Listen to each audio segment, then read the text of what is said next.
Hello everyone, అందరికీ నమస్తే. నేను మీ సింధుని. Welcome to our channel fashion by Sindhu.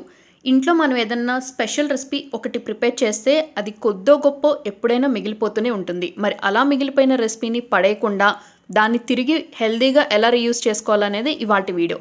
So late చేయకుండా let's get in to the recipe preparation కోసం ఫస్ట్ స్టవ్ మీద ఒక గిన్నె పెట్టుకుని అందులోకి 6 కప్పులు వాటర్ పోసుకున్నాను. ఒక 1 టేబుల్ స్పూన్ ఆయిల్ కూడా వేసుకున్నాను. వాటర్ మనకి వీడియో క్లిప్లో చూపిస్తున్నట్టు ఇలా బాయిల్ అవుతున్నప్పుడు ఇందులోకి 2 కప్పుల మ్యాకరోనీ ఆర్ పాస్తా అనేది యాడ్ చేసుకున్నాను.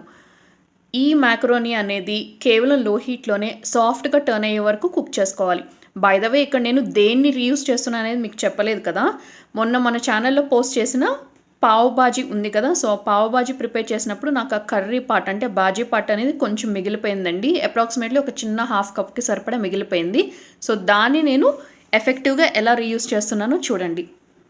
ఆయిల్ వేసి వాటర్లో ఈ పాస్తా అనేది కుక్ చేసుకోవటం వల్ల పాస్తా అనేది ఒకదానికొకటి స్టిక్కీగా లేకుండా పొడి పొడిగా కుక్ అవుతుంది. వీడియో క్లిప్లో మీరు చూస్తున్నట్టు పాస్తా అనేది ఇలా చేత్తో పట్టుకుంటే సాఫ్ట్గా 2 పీసెస్గా కట్ అయిపోవాలి. సో ఇలా అయింది అంటే పాస్తా టెక్స్చర్ అనేది పర్ఫెక్ట్గా ఉన్నట్లు. ఈ స్టేజ్లో ఫ్లేమ్ అనేది టర్న్ ఆఫ్ చేసి ఈ గిన్నెలో ఉన్న ఎక్సెస్ వాటర్ మొత్తం కూడా ఒక జాలీ గరిటె హెల్ప్ పెట్టి ఫిల్టర్ ఆఫ్ చేసుకోండి. ఈ పాస్తా మీదకి నార్మల్ రూమ్ టెంపరేచర్లో ఉన్న వాటర్ కొంచెం పోసేసినట్లయితే పాస్తా అనేది కంప్లీట్గా దేనిగా సెపరేట్గా పొడి పొడిగానే ఉంటుంది. స్టవ్ మీద ఒక కడాయి పెట్టుకోండి. అందులోకి ఒక 1 టేబుల్ స్పూన్ ఆయిల్ వేసుకోండి. ఆయిల్ హీట్ అయిన తర్వాత కుక్ చేసి వడకట్టి పెట్టుకున్న పాస్తా మొత్తాన్ని వేసేసేయండి. కేవలం లో హీట్లోని 2 to 3 మినిట్స్ పాటు పాస్తాని ఆయిల్లో ఫ్రై చేసుకోండి. పాస్తాతో ప్రిపేర్ చేసిన మరికొన్ని రెసిపీస్ అంటే లైక్ మ్యాక్రోనీ పాయసం, అలాగే చీజీ పాస్తా, అలాగే వెజిటబుల్స్ వేసి పాస్తా, ఇలా 2-3 వెరైటీస్ ఉన్నాయండి మన ఛానల్లో ఆల్రెడీ. అలాగే కుర్కురే రెసిపీ కూడా ఉంది. వీటి తాలూకా లింక్స్ నేను పైన ఐకార్డ్స్లో చివరి ఎండ్ స్క్రీన్లో ప్రొవైడ్ చేస్తాను. కుదిరితే ఆ రెసిపీస్ కూడా ఒకసారి చెక్ చేయండి. సో పాస్తాని ఇలా 2 to 3 మినిట్స్ ఇలా ఆయిల్లో టాసింగ్ చేసుకున్న తర్వాత ఇందాక మీకు నేను చెప్పినట్టు బాజీ అనేది నాకు ఒక హాఫ్ కప్ లెఫ్ట్ ఓవర్ ఉంది. సో దాన్ని ఈ స్టేజ్లో యాడ్ చేసేస్తున్నాను. బాగా కలుపుకుని ఒక 1 to 2 మినిట్స్ పాటు లో హీట్లో కుక్ చేసుకోండి. పావ్ బాజీ ఎలా ప్రిపేర్ చేయాలనేది కూడా దీని తాలూకా రెసిపీ నేను పైన ఐకార్డ్లోనే ప్రొవైడ్ చేస్తాను. ఇప్పుడు ఇలాంటి లెఫ్ట్ ఓవర్ మనకి కర్రీ లాంటిది ఏదైనా ఉందనుకోండి, అది బ్రేక్ఫాస్ట్ రెసిపీస్తో సర్వ్ చేయడానికి బాగోదు, రైస్లో కలుపుకుని తినడానికి బాగోదు, రోటీస్ చపాతీస్తో కూడా అంత రుచికరంగా ఉండదు.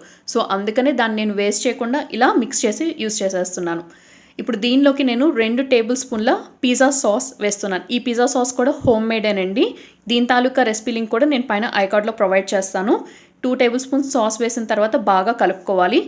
అంటే మనకి బయట మార్కెట్లో పిజ్జా ఆర్ పాస్తా సాస్ అని దొరుకుతుంది. మీ దగ్గర అది అవైలబిలిటీలో ఉంటే దాన్ని కూడా యూస్ చేసుకోవచ్చు.